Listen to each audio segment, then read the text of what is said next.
Hi, this is Telugu politics. Jaganmohan Reddy తన మేనిఫెస్టోని release చేశారు. ఇందులో చాలా ముఖ్యంగా గమనించుకుంటే మనం ఆయన అనౌన్స్ చేసిన తర్వాత మిశ్రమ స్పందన మనకు కనిపించింది. అంటే చాలా ఎక్స్పెక్ట్ చేశాము కానీ అవి లేవు. అంటే బహుశా అందరూ రుణమాఫీ జగన్మోహన్ రెడ్డి నుంచి హామీ వస్తుందని ఎక్స్పెక్ట్ చేసినట్టున్నారు.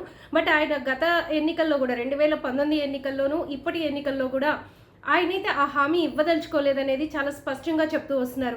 ఎందుకంటే నాకు సాధ్యం కాని పనిని నేను చెప్పలేను, నాకు విశ్వసనీయత చాలా ఇంపార్టెంట్, అలానే నేను మాట ఇస్తే తప్పను, దీనికి ఒక ప్లానింగ్ చేసుకున్న తర్వాతే రాష్ట్ర బడ్జెట్కి అనుకూలంగా ఏదైతే హామీలు ఇవ్వగలనో అవి మాత్రమే చెప్తాను అని చెప్పి జగన్మోహన్ రెడ్డి చెప్పడం జరిగింది. ఈ నేపథ్యంలో మనం ఒక్కసారి ఆయన బడ్జెట్ తీసుకుంటే అంటే చాలా వరకు గతంలో అంటే ఇప్పుడు ఈయన పెట్టిన బడ్జెట్ ప్రజారంజకంగా లేదా అసలు ఏంటి, ఎందుకు ఈ మిశ్రమ స్పందన, ఏదో చాలా ఎక్స్పెక్ట్ చేయడం వలన వచ్చిన కొంత నిరాశ ఏంటి అనేది మనం ఇప్పుడు ఒకసారి తరచి చూసుకుంటే ఆయన ఇప్పటి వరకు ఇస్తున్న పథకాలైతే ఏవీ ఆపలేదు, ఇంకా కొంతవరకు ఆయన పొడిగించారు. ఇక్కడ మనం ఒక విషయం గమనించాలి. 2004లో వైఎస్ రాజశేఖర్ రెడ్డి ప్రభుత్వాన్ని ఏర్పాటు చేసిన తర్వాత ఆయన పెట్ పథకాలుగా కొన్ని ఉన్నాయి. ఆరోగ్యశ్రీ కావచ్చు, లేకపోతే ఇంకా కొన్ని పథకాలన్నీ కూడా 108 కావచ్చు, ఇలాంటివన్నిటిని కూడా ఆయన ఇంప్లిమెంట్ చేశారు.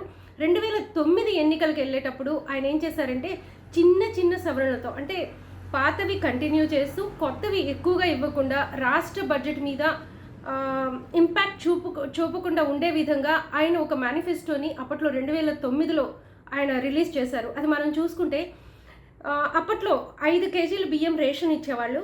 ఆయన ఇంకొద్దిగా అంటే 8 కేజీలు ఇస్తాము అని చెప్పేసి ఆ 3 కేజీలను పెంచి అధికారంలోకి వచ్చారు.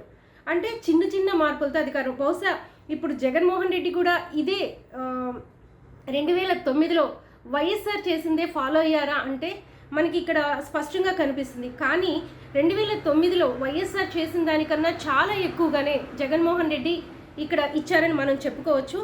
ఆయన ఇంకొకటి కూడా మేనిఫెస్టో అనౌన్స్ చేసేటప్పుడు కూడా ఆయన వే ఆఫ్ టాక్ కానీ లేకపోతే ఆయన ప్రజలకి చెప్పాలనుకున్న దాన్ని చాలా సునిశ్చితంగా ఆయన ప్రజలకి చెప్పడానికి ప్రయత్నించారు. ఎందుకంటే పెన్షన్ల విషయం తీసుకుందాం. జగన్మోహన్ రెడ్డి చెప్పినప్పుడు ఇతర రాష్ట్రాలతో కంపేర్ చేస్తూ అంటే ఇతర రాష్ట్రాల్లో ఎంత ఇస్తున్నారు, ఇప్పటికీ మనం చాలా ఎక్కువ ఇస్తున్నాం. ఇంకా ఇక్కడ కూడా మనకి జగన్మోహన్ రెడ్డి అనౌన్స్ చేసిన దానిలో ఒక దమ్ము కనిపిస్తుంది. ఏంటంటే లాస్ట్ 2 ఇయర్స్లోనే ఇప్పుడు కానీ పెన్షన్ పెంచితే రాష్ట్ర బడ్జెట్కి భారం అవుతుంది కాబట్టి సో లాస్ట్ టర్మ్ ఈ టర్మ్లో లాస్ట్ 2 ఇయర్స్లో 250 రూపాయలు 500 పెంచుతాను, 3500 చేస్తాను అని చెప్పి జగన్మోహన్ రెడ్డి చెప్పారు.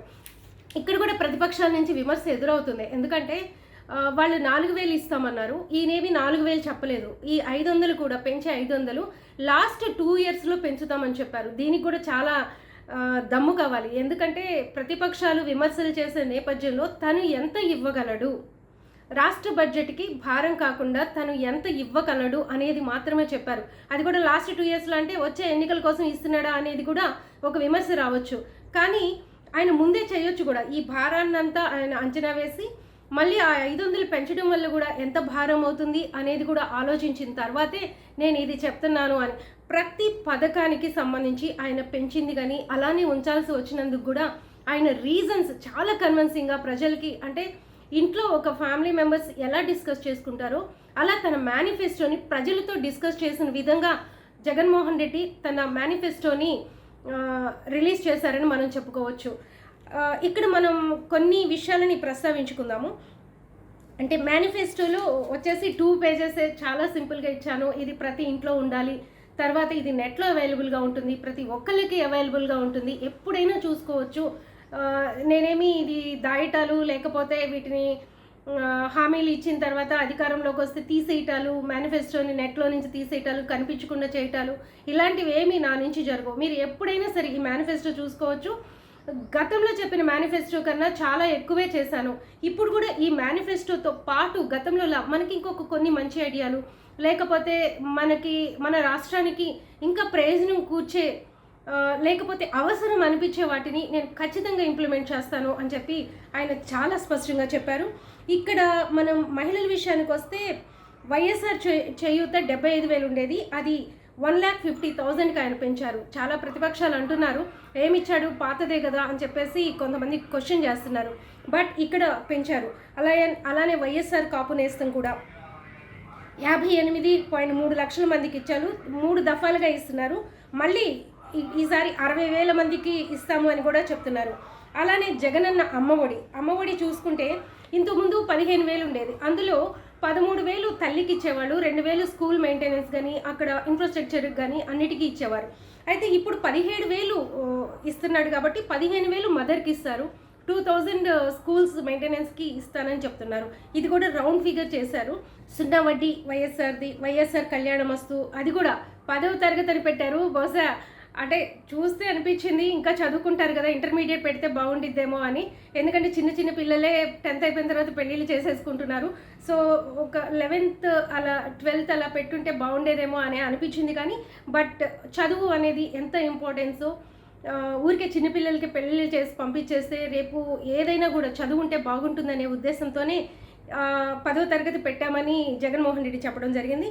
అలానే ఇంకా పట్టణ గృహ నిర్మాణానికి అంటే ఇప్పుడు అసలు మిడిల్ క్లాస్కి ఏం చేశారు అంటే లోయర్ మిడిల్ క్లాస్ లేకపోతే వెనుకబడిన వర్గాలకు కావచ్చు, లేకపోతే ఓబీసీ కావచ్చు, ఇలా కూడా చాలా ఓసీలకు కూడా కొన్ని పథకాలు ఉన్నాయి. కానీ అసలు మిడిల్ క్లాస్ పీపుల్కి ప్రభుత్వాలు ఏం చేస్తున్నాయి అనే ప్రశ్న వస్తే ఈయన ఎంఐజీ మిడిల్ క్లాస్ వాళ్ళకి అనుకూలంగా ఇల్లులు కట్టించి ఇస్తాము అంటే ప్రభుత్వ స్థలాల్లో కానీ లేకపోతే ప్రభుత్వం స్థలం తీసుకుని కానీ మధ్యతరగతి వాళ్ళకి గృహాలు అందుబాటులోకి, ఎందుకంటే సొంత ఇంటి కల్లా ప్రతి ఒక్కరికి ఉంటుంది. అది ఇప్పుడు ప్రభుత్వం కొన్ని లక్షల ఇల్లు కట్టించింది. కానీ ఇక్కడ మనం చూసుకుంటే అంటే గృహ నిర్మాణం అనేది చాలా అంటే జనానికి చాలా ఆసక్తిగా ఉండే అంశం. అంటే చాలా గృహ నిర్మాణానికి సంబంధించి కూడా ఈ ఎంఐజీలని ఇచ్చి మిడిల్ క్లాస్ వాళ్ళ కళ కూడా నెరవేరుస్తాము, ఓన్లీ లోయర్ క్లాసెస్కే కాకుండా అని చెప్పేసి జగన్మోహన్ రెడ్డి ఈ ఎంఐజీ పట్టణ గృహ నిర్మాణానికి సంబంధించింది కూడా అనౌన్స్ చేశారు. ఇది కూడా కొత్తది, అంటే పాతది కూడా ఉంది కానీ దీన్ని కొత్తగా 1,000 కోట్లకి కేటాయిస్తూ ఇంకా ఎక్కువైతే ఒకవేళ చేద్దాము అని కూడా ఇక్కడ మెన్షన్ చేయడం జరిగింది. అలానే పెన్షన్లు కూడా పెంచేది ఇంతకు ముందు మాట్లాడుకున్నాం మనం, 250 రూపాయలు ప్లస్ 200 లాస్ట్ 2 ఇయర్స్లో పెంచుతానని 500 3,500 చేస్తానని జగన్మోహన్ రెడ్డి చెప్పారు. ఇక రైతు భరోసా కావచ్చు, చేనేత కార్మికులకు కావచ్చు, ఇలాంటివన్నీ కూడా పెంచుతూ ఆయన చేశారు. అయితే ఇక్కడ మనం చాలా ఇంట్రెస్టింగ్గా అనిపించేది నాకు అనిపించింది చాలా ఇంట్రెస్టింగ్గా, అంటే ఇప్పటి వరకు జగన్మోహన్ రెడ్డి పనిచేస్తున్నాడో లేకపోతే ఇంకొకటో అని అందరూ అన్నారు. కానీ చాలా ఇంట్రెస్టింగ్ పథకం ఇది, పెద్దగా ఫోకస్ అవ్వలేదు ఇప్పటి వరకు. నేను మీడియాలో చూసిన వాటిని కూడా దీని మీద ఎక్కువగా డిస్కస్ చేయలేదు. మనం ఆంధ్రప్రదేశ్లో ప్రత్యేకంగా తీసుకుంటే ఏమవుతుందంటే యువత డ్రాప్అవుట్స్, అంటే డిగ్రీస్ చేస్తా కానీ లేకపోతే ఇంజనీరింగ్స్ చేస్తా కానీ ఇలా డ్రాప్అవుట్స్ కూడా ఎక్కువగా ఉన్నారు. అంటే మన గ్రామాల్లో యువత నిర్వీర్యం అయిపోతుంది. ఎందుకు కాకుండా ఊర్లోనే ఉంటూ వ్యవసాయం చేసుకుంటే మంచిదే, కానీ వాళ్ళు కూడా అక్కడ మందుకో లేకపోతే ఇంకొకటో అలవాటు పడి ఆ డ్రాప్అవుట్స్ అసలు ఏం చేయకుండా అట్లా వ్యవసాయం చేయలేరు, ఇటు వచ్చి ఒక బిజినెస్ చేసుకోలేరు, ఇలా ఒక నిర్వీర్యం అయిపోతున్న పరిస్థితి మనకి గ్రామాల్లో కనిపిస్తుంది. వాళ్ళందరికీ స్కిల్ హబ్ అని చెప్పేసి తయారు చేసి ఒక కొత్త పథకాన్ని ఇందులో పెట్టారు. నియోజకవర్గానికి ఒక హబ్ 26 అంటే 25 జిల్లాల్లో 25 అంటే 175 నియోజకవర్గాల్లో, అలానే 175 నియోజకవర్గాల్లో 175 స్కిల్ హబ్స్ని పెడతానని చెప్పారు. అలానే స్కిల్ కాలేజెస్ అంటే ఒక పార్లమెంట్ నియోజకవర్గానికి ఒక స్కిల్ కాలేజ్ పెడతానని చెప్పారు. స్కిల్ హబ్స్ ఏమో 175 ప్రతి నియోజకవర్గానికి, అలానే స్కిల్ హబ్స్ స్కిల్ కాలేజెస్ వచ్చేసి 25 కాలేజెస్ని ఇక్కడ ఆయన చేస్తానని చెప్పారు. అలానే తిరుపతిలో ఒక స్కిల్ యూనివర్సిటీ కూడా పెడుతున్నారు. సో దీంతో ఏమవుతుందంటే ఈ డ్రాప్అవుట్స్ ఎవరు ఉన్నారో లేకపోతే టెక్నికల్గా ఉండి వాళ్ళు చదువుకోకపోయినా అలాంటి వాళ్ళందరికీ కూడా ఈ యూనివర్సిటీస్లో కానీ ఈ హబ్స్లో కానీ ఈ స్కూల్స్లో కానీ వాళ్ళకి అవకాశాలు లభిస్తే నిజంగా మన యువత అంతా కూడా, అంటే ఏ తల్లిదండ్రులకి ఒక పెయిన్ ఉండదు, అంటే మా పిల్లలు ఖాళీగా ఉన్నారు ఏమీ చేయట్లేదు వీళ్ళని ఎలా అని చెప్పేసి ఇలాంటి పెయిన్స్ ఏమీ ఉండవు. సో వాళ్ళు కూడా టెక్నికల్గా ఒక స్కిల్ వస్తుంది కాబట్టి ఏదో ఒక జాబ్లో, అది కూడా ప్రభుత్వం ఇన్ఫ్రాస్ట్రక్చర్ ఇవన్నీ క్రియేట్ చేస్తుంది కాబట్టి సో ఆ జాబ్స్ కూడా వీళ్ళకి వచ్చే అవకాశం ఉంది. అలానే ఫ్రీ ఇంటర్న్షిప్, అక్కడ చదివిన వాళ్ళకి జగన్మోహన్ రెడ్డి ఫ్రీ ఇంటర్న్షిప్ కూడా ఇస్తానని చెప్తున్నారు.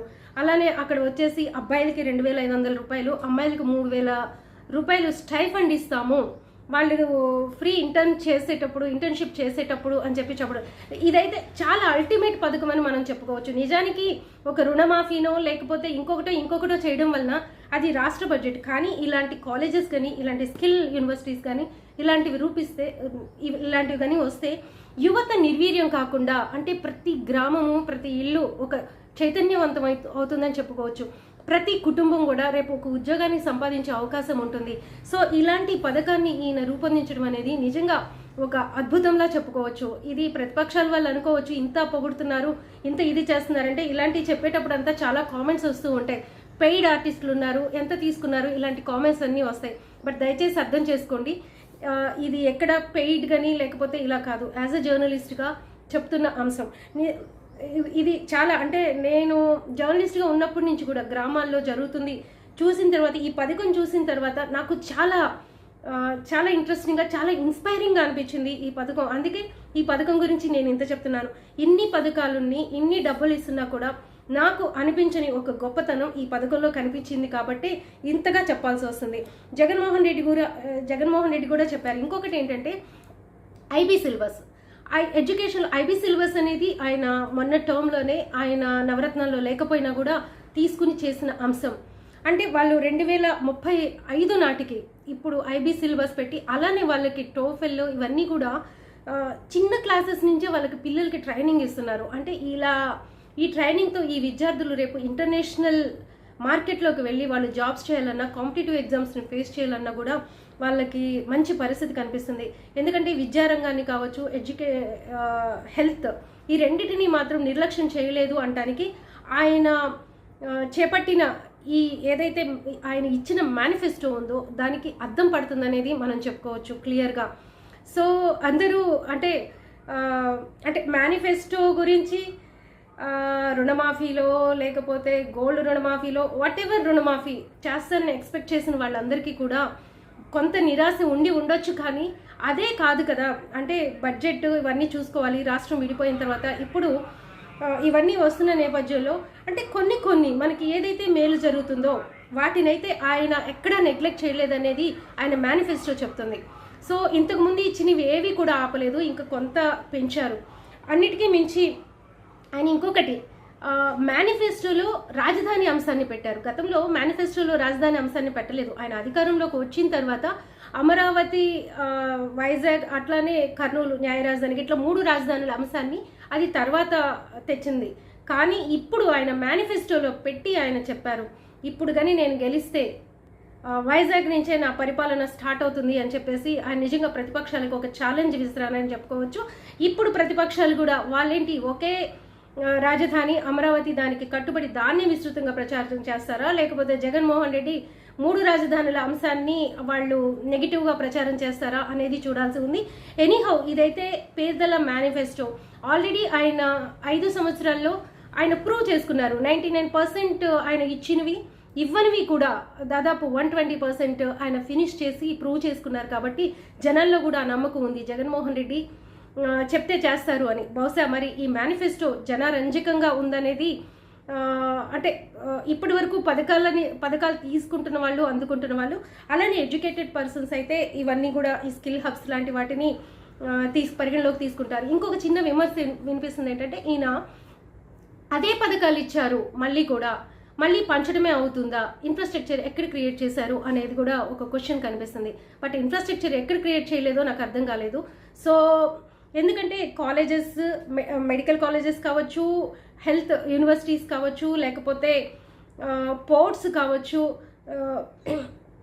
కొన్ని హాస్పిటల్స్ కూడా నిర్మాణం జరిగింది. అట్లనే చాలా రోడ్స్ కూడా, అంటే లాస్ట్ 1 ఇయర్ నుంచి ఈ ఇన్ఫ్రాస్ట్రక్చర్, రోడ్స్ ఇవన్నీ కూడా చాలా వరకు గ్రామీణ ప్రాంతాల్లో వేయడం జరిగింది. కొన్ని చోట్ల మాత్రం జరగలేదు. అది ఖచ్చితంగా అందరం ఒప్పుకొని తీరాల్సిన విషయమే. ఈ విషయాన్ని ఎమ్మెల్యేలు లేకపోతే జగన్మోహన్ రెడ్డి అందరూ కూడా అంగీకరిస్తున్నారు. అది నెక్స్ట్ టర్మ్లో ఇన్ఫ్రాస్ట్రక్చర్ని అంటే ఏదైతే స్కూల్స్ లేకపోతే పోర్ట్స్ ఇలాంటివన్నీ అది కూడా ఇన్ఫ్రాస్ట్రక్చర్ కిందకే వస్తుంది, అవన్నీ కూడా పూర్తయ్యే దశలో ఉన్నాయి. సో వాటన్నిటిని కంప్లీట్ చేస్తానన్నారు. ఇక జనానికి మెయిన్గా కనిపించేది ఏంటంటే రోడ్స్, కాబట్టి ఆ రోడ్స్ కూడా కొంతవరకు పూర్తయినాయి. నెక్స్ట్ గవర్నమెంట్లో వాటిని కూడా ఫినిష్ చేస్తామని ప్రభుత్వం జగన్మోహన్ రెడ్డి చెప్పడం జరిగింది. సో ఇప్పటికే ఆయన ప్రూవ్ చేసుకున్నారు, ఆయన అనుకున్న దానికి నిలబడతారని, అలానే ఆయన చెప్పింది చేస్తారని. బహుశా ప్రజలు మరి ఈ మేనిఫెస్టోపై ప్రజల తీర్పు ఎలా ఉండబోతుంది అనేది ఈ ఎలక్షన్స్లో తెలుస్తుంది. Please subscribe Telugu politics.